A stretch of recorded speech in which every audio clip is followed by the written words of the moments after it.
चलिए, कल कौन सा टॉपिक पढ़ रहे थे हम लोग? हम एनर्जी निकाल रहे थे। एनर्जी चल रही है और एनर्जी हम लोगों को फाइंड आउट करनी थी सीएम फ्रेम के अंदर। सीएम फ्रेम के अंदर हमें जो फाइंड आउट कर रहे थे वो एनर्जी था, और जो एनर्जी है वो टोटल एनर्जी निकाल चुके थे, लीनियर मोमेंटम निकाल चुके थे अलग अलग।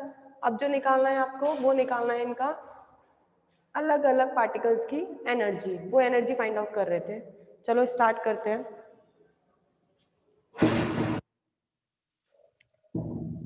अलग अलग पार्टिकल्स की एनर्जी निकालनी है सीएम फ्रेम के अंदर। लिख दीजिए,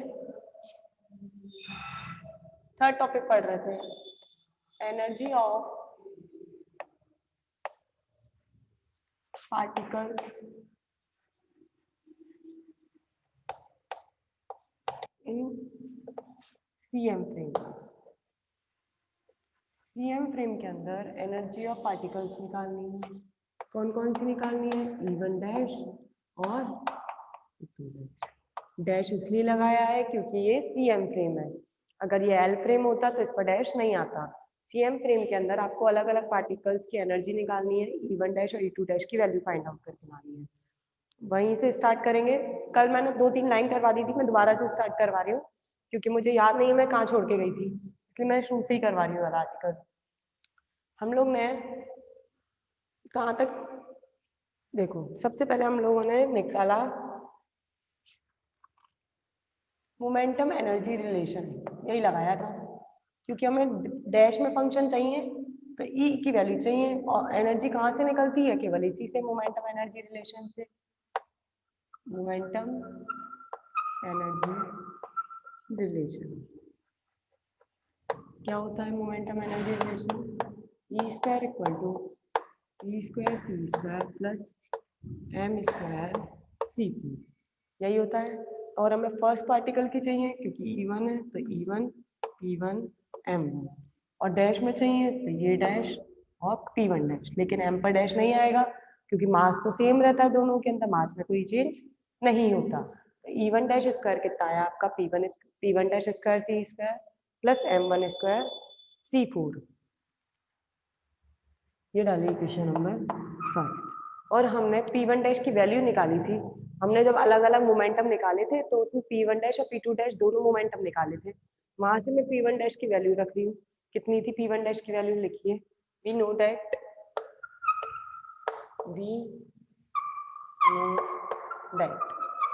हमें पता है जो P1 डैश था वो P1 डैश की वैल्यू कितनी निकली थी हमारी? M2 P1 C square upon E dash, M2 P1 C square upon E dash, यही निकला था। अब P1 डैश की वैल्यू किस में रख दें? इक्वेशन नंबर फर्स्ट में। Now putting the value of P1 dash in equation first. चलो रखते हैं इक्वेशन फर्स्ट में। E1 dash square equal to P1 dash की वैल्यू रखिए M2 P1 C square upon E dash का होल स्क्वायर फिर C square plus M1 square C4। चलो E1 dash square निकालो, कितना निकला? होल स्क्वायर करो, M2 square P1 square C4 E dash square into C square plus M1 square C4, ये आ गया। अब क्या लेंगे अपन? एलसीएम लेते हैं E डैश स्क्वायर का। चलिए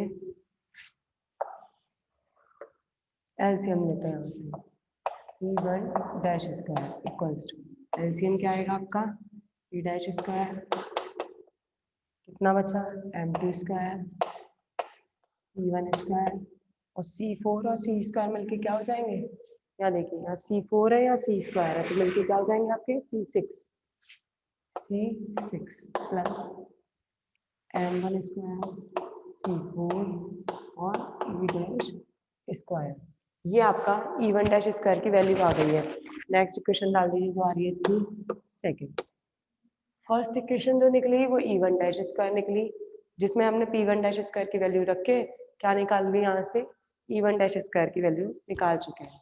अब देखो मैं यहाँ से P1 स्क्वायर C स्क्वायर, अब देखो फिर दोबारा लगा रही हूँ मोमेंटम एनर्जी रिलेशन क्या होता है, E square equal to P square C square plus M1 square C4। ठीक है, मैं ये वन है, एनर्जी वन चल रही है, E1 square P1 square M1 square, तो P1 square E1 square minus P1 square C square, किसकी वैल्यू आ गई आपकी M1 square C4। M1 square C4 की वैल्यू कितनी है, E1 square minus P1 square C square. और टोटल एनर्जी तो हमें पता ही है कितनी होती है, E dash, total energy of the particles, ये कल निकाली थी, कल नहीं पहले वाले लेक्चर में निकाली थी। Total energy of the particle E dash कितना होता है, under root M1 square C4 M2 square C4 plus 2M1 two E1 M2 C square, ये आपकी टोटल एनर्जी होती है। तो E डैश स्क्वायर कितना निकलेगा इससे, M1 square C4 M2 square C4 plus 2E1 M2 C square. ये डालिए थर्ड और ये डालिए फोर्थ। इन थर्ड और फोर्थ की वैल्यू रखनी है हमें इक्वेशन नंबर सेकंड के अंदर। स्क्रीनशॉट लीजिए।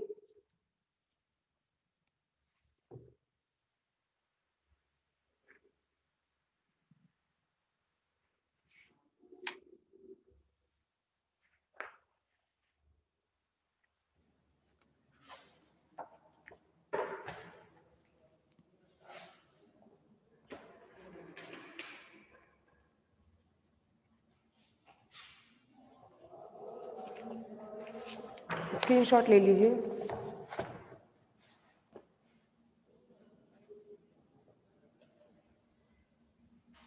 चलिए करते हैं आगे।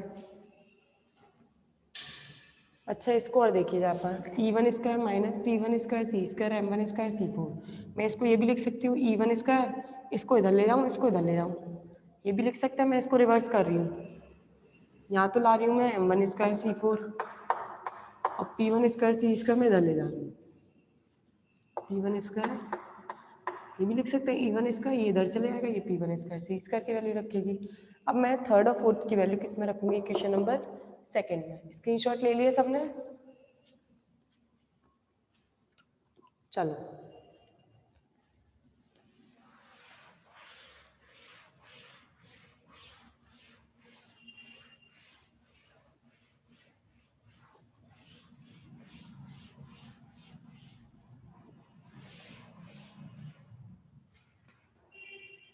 अब वैल्यू रखते हैं थर्ड और फोर्थ की in equation second. Putting the value of equation third and fourth equation second के अंदर थर्ड और फोर्थ की वैल्यू रखते हैं। चलो रखते हैं, आ जाओ यहाँ से। E1 dash square E1 dash square equal to, मुझे रखनी है P1 स्क्वायर C स्क्वायर की वैल्यू, तो M2 स्क्वायर C4 अलग हो जाएगा, P1 स्क्वायर और C स्क्वायर बचेगा, उसकी जगह ये वैल्यू मैं पुट कर रही हूँ। M2 स्क्वायर C4 अलग हो गया, ब्रैकेट में क्या बचा यहाँ पर, M2 स्क्वायर C4 अलग, तो P1 स्क्वायर C स्क्वायर बचा, और P1 स्क्वायर C स्क्वायर की वैल्यू ये है, मैं पुट कर रही हूँ E1 square minus M1 square C4 plus यहाँ पर कितना है M1 square C4 E dash square की वैल्यू कितनी है, इक्वेशन 4 से ये E डैश स्क्वायर की वैल्यू ये रखना है, plus M1 square C4 bracket में E डैश स्क्वायर की वैल्यू रखिए M1 square C4 M2 square C4 plus 2E1 M2 C square, ये वैल्यू रख दी। अपॉन क्या चल रहा है इधर, E डैश स्क्वायर, नीचे नहीं रखिए, नीचे बाद में रखूंगी, नहीं तो सब गचपच हो जाएगा, इसलिए मैं नीचे नहीं रख रही हूँ अभी। आ जाओ, E1 डैश स्क्वायर मल्टीप्लाई करते हैं इसका इससे, इसका इससे,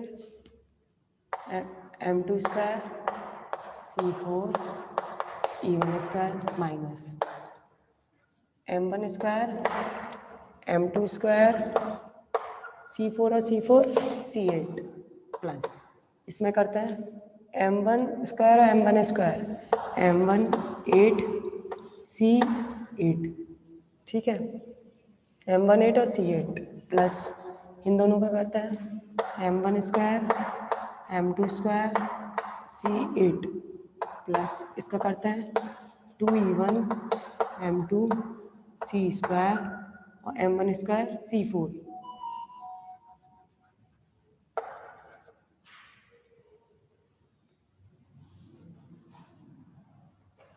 E1 M1 square M2 C6 C square और C4 C6 अपॉन में क्या चल रहा है इसके E dash square E1 dash square निकालते हैं, कुछ कैंसिल हो रहा है, ये दोनों कैंसिल हो रहे हैं, ये कैंसिल हो गए, दो एक प्लस का है एक माइनस का है तो दोनों क्या हो गए cancel.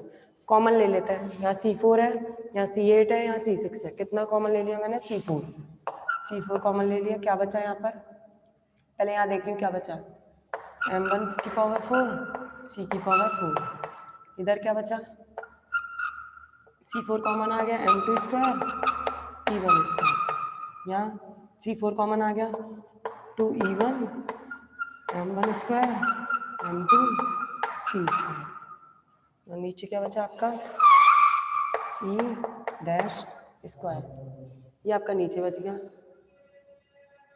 M2 square M1 4 C4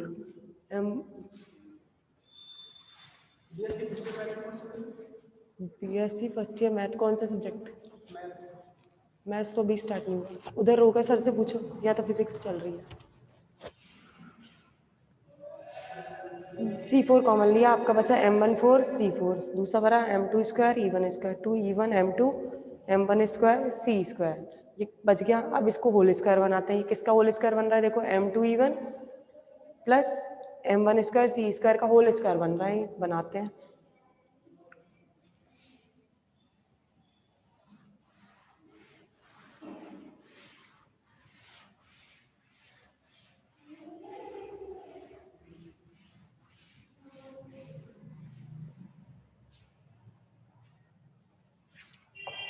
E1 dash square C4 बचा C4 एज इट इज। अब इधर देखिए M1 4 C4 M2 E1 2E1 M1 square M2 C square, ये होल स्क्वायर बन रहा है, मैं लिख रही हूँ फिर आप देखना होल स्क्वायर बनता है कि नहीं बनता।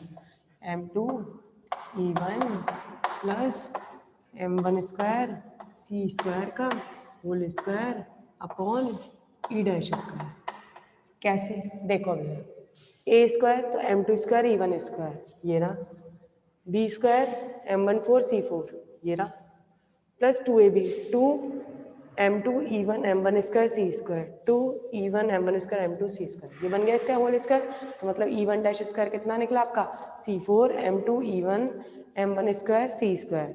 अब मैं होल स्क्वायर दोनों पैसे हटा रही हूँ, क्या बचता है देखो E1 डैश होल स्क्वायर हटा रही हूँ तो ये हट जाएगा, तो यहाँ C स्क्वायर, ये बचेगा M2 E1 plus M1 square C square upon E dash, ये निकल गई आपकी फर्स्ट पार्टिकल की एनर्जी E1 डैश। कितनी है E1 डैश आपकी C square M2 E1 M1 square C square, ये E1 डैश निकल गई, मतलब आपकी फर्स्ट पार्टिकल की एनर्जी आ गई। और इसके क्वेश्चन नंबर जो अभी आ रही हो वो डाल दीजिए, कौन सी क्वेश्चन आएगी, थर्ड फोर्थ हो चुकी, ये आ जाएगी आपकी क्वेश्चन नंबर 5th। पहले पार्टिकल की एनर्जी निकल गई है, अब दूसरे पार्टिकल की एनर्जी निकालते हैं, वही टोटल एनर्जी निकालते हैं, वहां से निकालेंगे हम दूसरे पार्टिकल की एनर्जी। देखो वी नो डैट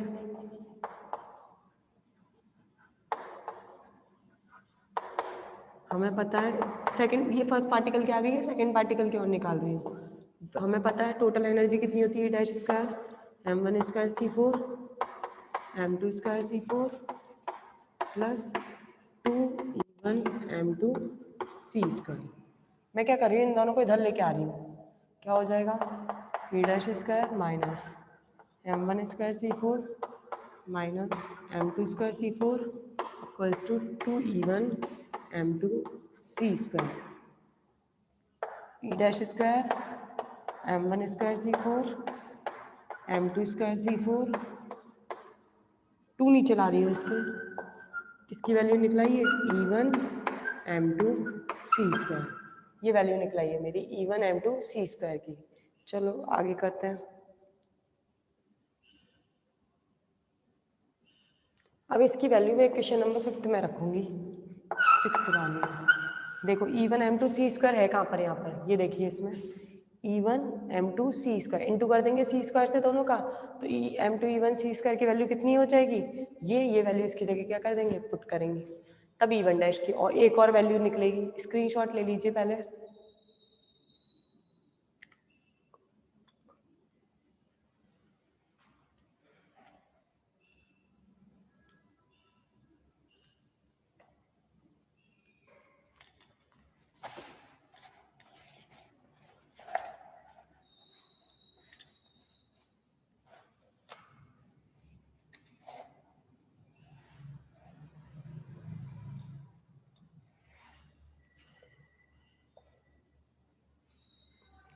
ले लिया, रखूं वैल्यू,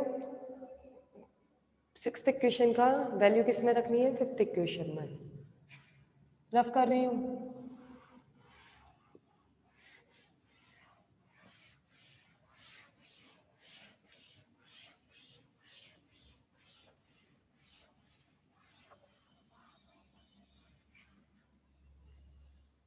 चलिए अब 6th इक्वेशन की वैल्यू जो है मैं 5th इक्वेशन में रखी रही हूँ, putting the value of equation 6 in equation 5th। चलो 5th में रखते हैं इसकी वैल्यू। 5th इक्वेशन क्या थी आपकी, e1 डैश बराबर m2 e1 c square plus m1 square c4 m1 square c4 upon e dash. चलो अब पुट करती हूँ मैं, e1 dash equals to m2 e1 c square की वैल्यू कितनी है, रख दीजिए e dash square minus m1 square c4 minus m2 square c4 upon 2 plus m1 square c4 upon e dash e1 dash equals to, LCM ले लीजिए 2 LCM लिया, यहाँ बचा आपका e dash square minus m1 square c4 minus m2 square c4 plus इधर चले जाएगा 2 m1 square c4 और नीचे क्या बचा 2, इसके साथ मल्टीप्लाई हो जाएगा, क्या बचेगा आपका e डैश, e1 डैश कितना निकलेगा आपका e डैश स्क्वायर माइनस का m1 स्क्वायर c4 प्लस का m1 स्क्वायर c4 माइनस का m1 स्क्वायर c4 और प्लस का 2 m1 स्क्वायर c4, इसमें से ये माइनस हो जाएगा, कितना बचेगा प्लस का m1 स्क्वायर c4 माइनस का m2 square c4 upon 2 e dash, ये आपका टोटल निकलेगा। दोबारा सुनिए, e dash square as it is m1 square c4 और 2 m1 स्क्वायर c4 कट जाएगा, प्लस का बचेगा और ये आपका m2 स्क्वायर c4 ये एज इट इज आ जाएगा। चलो अब आगे करते हैं। और मैं पता है टोटल एनर्जी ये तो निकल गई आपकी e1 डैश की वैल्यू, ये क्या निकल गई आपकी पहले पार्टिकल की टोटल एनर्जी e1 डैश कितनी निकली है,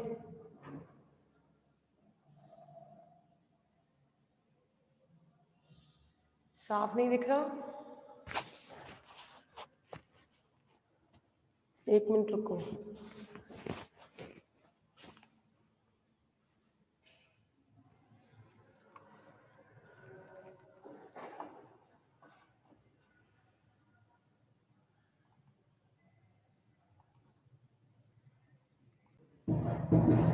फर्स्ट पार्टिकल की एनर्जी E1 डैश ई dash square minus M1 plus M1 square C4 minus M2 square C4 upon 2 ई डैश। ये आपकी फर्स्ट पार्टिकल की एनर्जी निकल गई।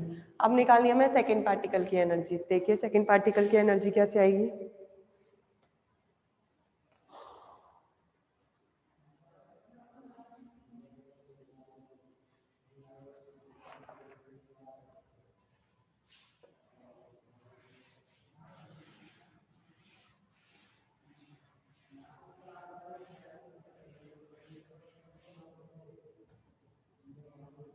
आ जाओ, हमें पता है we know that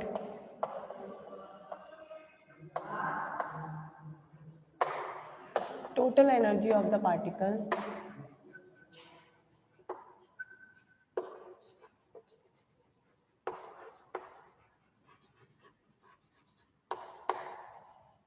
E dash कितना होता है E1 dash plus E2 dash.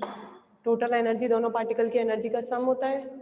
हमें सेकेंड पार्टिकल की एनर्जी निकालनी है, मतलब E2 डैश निकालना है। कितना होगा E dash minus E1 dash. E dash में से E1 डैश माइनस कर दीजिए। E2 डैश बराबर E dash minus E1 dash की वैल्यू जो आई है वो रख दीजिए। E dash square plus M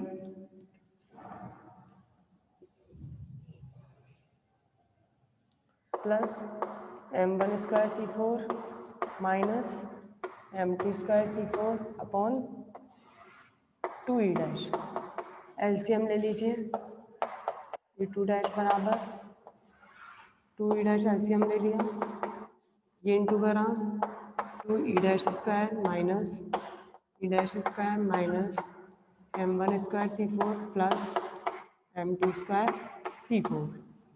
तो E2 डैश कितना निकला आपको 2 ई डैश स्क्वायर में से ई डैश स्क्वायर गया तो ई dash square minus M1 square C4 plus M2 square C4 upon 2 ई डैश। ये आपकी सेकंड पार्टिकल की एनर्जी निकल गई। ये तो आपकी फर्स्ट पार्टिकल की एनर्जी निकली और ये आपकी सेकंड पार्टिकल की। यही तो निकालना था मैं CM फ्रेम के अंदर आपको दोनों पार्टिकल्स की अलग अलग एनर्जी फाइंड आउट करनी थी। फर्स्ट पार्टिकल की एनर्जी ये रही और सेकंड पार्टिकल की एनर्जी ये रही। ये टॉपिक कंप्लीट हो चुका है। ये हमने ट्रांसफॉर्मेशन पढ़ा CM फ्रेम का L फ्रेम के अंदर। और कौन से कोलिजन के अंदर, ये अभी तक आपने जो निकाला ये सब निकाला आपने इलास्टिक कोलिजन के अंदर। अब आपको दोबारा करना है यही टॉपिक, लेकिन अब करना है आपको ये इन इलास्टिक कोलिजन के अंदर। ठीक है, स्क्रीनशॉट ले लो, ये टॉपिक कंप्लीट हो गया है।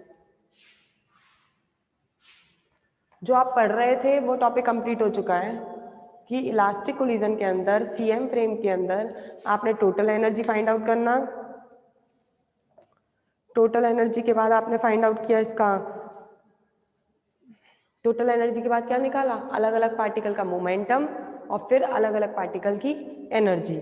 अब मुझे वही पढ़ना है इन इलास्टिक के अंदर। इन इलास्टिक के अंदर भी आप क्या करोगे, जो दूसरे पार्टिकल है M3 और M4 उनके मोमेंटम निकालोगे, फिर उनके वो निकालोगे, क्या बोलते हैं उसे, मोमेंटम और एनर्जी दोनों अलग अलग पार्टिकल की। अभी तो आपने E1 डैश और E2 डैश निकाला है। अब आप जो निकालोगे अगला वो निकालोगे आफ्टर कोलिजन के बाद E3 और E4। ऐसे मोमेंटम निकालोगे वो P3 और P4।